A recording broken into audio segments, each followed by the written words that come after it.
ప్రణామాలు అగ్రజ. మీకోసమే నిరీక్షిస్తున్నాను నేను. మీరు మీ తీర్థయాత్ర పూర్తి చేసి తప్పక ఇక్కడికే వస్తారని నాకు తెలుసు. లేదు కన్నయ్య, నిజానికి నీవు భయపడ్డావు నీ పక్షపాతాన్ని ఆపుతానని. పక్షపాతం నేను ఎల్లప్పుడూ చేసే పనే కదా సోదరా. ఎవరైతే నా శరణు కోరి వస్తారో వారిని సంరక్షిస్తానన్న వాగ్దానం నేను సృష్టి ఆరంభంలోనే చేశాను. అందరినీ సమాన దృష్టితో చూస్తానన్న వాగ్దానం కూడా చేశాడు శ్రీ మహావిష్ణువు. ప్రతి ఒక్కరిని సమాన దృష్టితోనే నేను చూస్తుంటాను అగ్రజ. ధర్మాన్ని ఆచరించేవానికి ప్రతిఫలమిస్తాను, అధర్మం చేసేవారిని దండిస్తుంటాను. భేదభావం నాకు లేనేలేదు. కాని మానవావతారమెత్తిన మనం మానవతా విలువలకు కూడా తప్పక కట్టుబడుండాలి. నీవెత్తిన ప్రతి అవతారంలోనూ ఈ జ్ఞానాన్ని నీవే నాకిచ్చావు. ఈ కారణంగానే నేను నా బ్రహ్మస్వరూపంలో మహావిష్ణు సేవకుడునైన ఆదిశేషుడను. కాని ఈ లోకంలో నీవీ మానవ రూపంలో నన్ను అన్నయ్య అని సంబోధిస్తూ ఎంతో గౌరవిస్తావు. కన్నయ్య, మానవులకు అనుచితమైన ఈ పక్షపాతం ఎందుకు చూపుతున్నావు? సాధారణంగా నదీ ప్రవాహం బండరాళ్ల మధ్య నుండే సాగుతుంది అగ్రజ. కాని అప్పుడప్పుడు నది ఆ బండరాళ్లనే పగలగొట్టవలసి వస్తుంది అగ్రజ. ఈ సమయమే అలాంటిది. ఒకవేళ పాండవులు పరాజితులైతే నా అవతార ధ్యేయం అసంపూర్ణంగా ఉండిపోతుంది.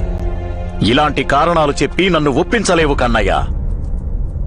యుద్ధ భూమిలో నీవు అంగరాజు కర్ణుని వంచావు, పితామహులు భీష్ముడిని వంచావు, గురు ద్రోణుడిని వంచావు. అప్పటికీ నేను నిన్ను ఆపే ప్రయత్నం కూడా చేయలేదు. ఎందుకో తెలుసా? ఎందుకంటే వారందరూ యోధులు, రణభూమిలో నిలుచుని ఉన్నారు. కాని తపస్విని అయిన ఒక స్త్రీని వంచి నీకు లభించేదేమిటి కన్నయ్య? నీవు చేసిన ఈ ఒక్క వంచనతో మానవులందరూ తపస్సు పట్ల విశ్వాసం కోల్పోతారు, ఈశ్వరుడి పట్ల కూడా విశ్వాసం కోల్పోతారు. కన్నయ్య,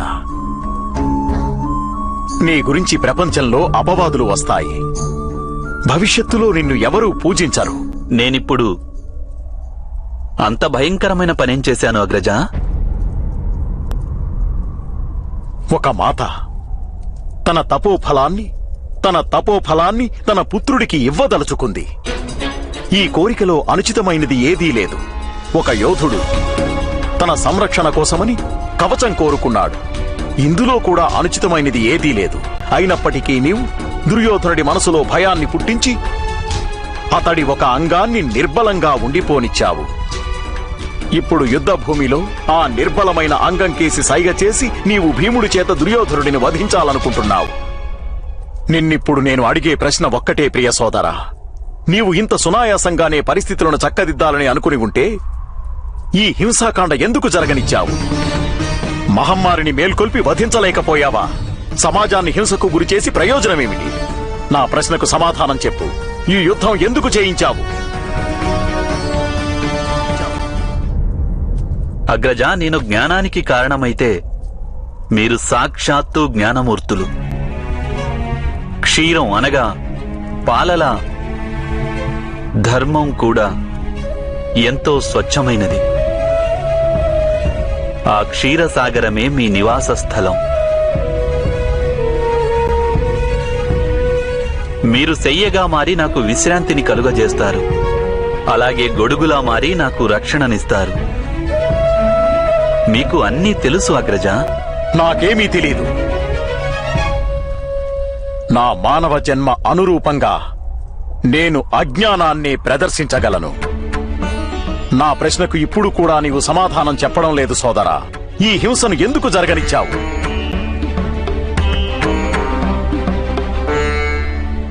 మనిషి ఎప్పటి వరకైతే ఒక వస్తువు మూల్యం చెల్లించడో అతనికి ఆ వస్తువు విలువేమిటో అర్థం కాదు. ఈరోజు సమాజం ధర్మ సంస్థాపన మూల్యాన్ని ప్రజల రక్తంతో చెల్లించింది.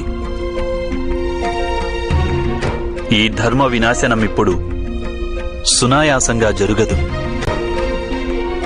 కన్నయ్య, ఇదే నిజమైతే ఈ మూల్యాన్ని నీ ప్రియ పాండవులను చెల్లించమని అడగవచ్చును కదా? నీవు మాటిమాటికి వారికే ఎందుకు సహాయపడుతుంటావు? మీ ఆజ్ఞ ఏమిటో సెలవివ్వండి అగ్రజ. విజయానికై నీవు భీముడికి ఏ సంకేతమూ ఇవ్వకూడదు. దుర్యోధనుడి నిర్బలమైన అంగం గురించి ఎవరితోనూ చర్చించకూడదు. కన్నయ్య, యుద్ధం ముగియనుంది. నేనిప్పుడు కోరుకుంటున్నది ఒక్కటే. కేవలం ఒక్కసారైనా పాండవులు వారంతట వారే ఈ యుద్ధంలో విజయం సాధించే మార్గాన్ని అన్వేషించాలి. శకుని నన్ను ఇక్కడికి ఎందుకు పంపించాడో కూడా నాకు బాగా తెలుసు. నేనిప్పుడు నీకు బంధనంలా వ్యవహరించాలని. కాని ఆ మూర్ఖుడికి ఒక విషయం తెలియదు. ఈ బలరాముడు స్వయానా నీ సేవకుడని. కేవలం ఈ మానవ రూపంలో నేనిప్పుడు నీ అగ్రజుడిగా ఒక పాత్రను పోషిస్తున్నాను.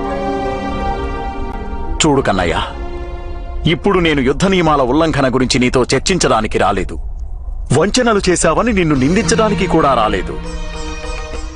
అదంతా జరిగిపోయింది. కాని ఒక్క విషయం ఆలోచించు. మానవులంతా ఏమనుకుంటారు?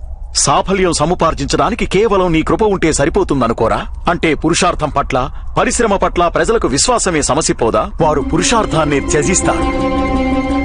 అందుకే ఓ వాసుదేవ కృష్ణ, ఈ మానవ రూపంలో నీ అగ్రజుడిగా అవతరించిన నేను నిన్ను ఆదేశిస్తున్నాను. మానవాళి శ్రేయస్సు కోసం పురుషార్థాన్ని పునఃస్థాపించు. మీరు మాట్లాడుతున్నది సమంజసమే అగ్రజ. నేను మీకు వాగ్దానం చేస్తున్నాను. ఈ ద్వంద్వ యుద్ధంలో నేను వారికి ఎటువంటి సహాయము అందించను. పాండవులను వారి మార్గాన్ని స్వయంగా అన్వేషించుకోనిస్తాను. దుర్యోధనుడికి విజయం లభించవచ్చు. అయినప్పటికీ నేనతడిని ఆపను.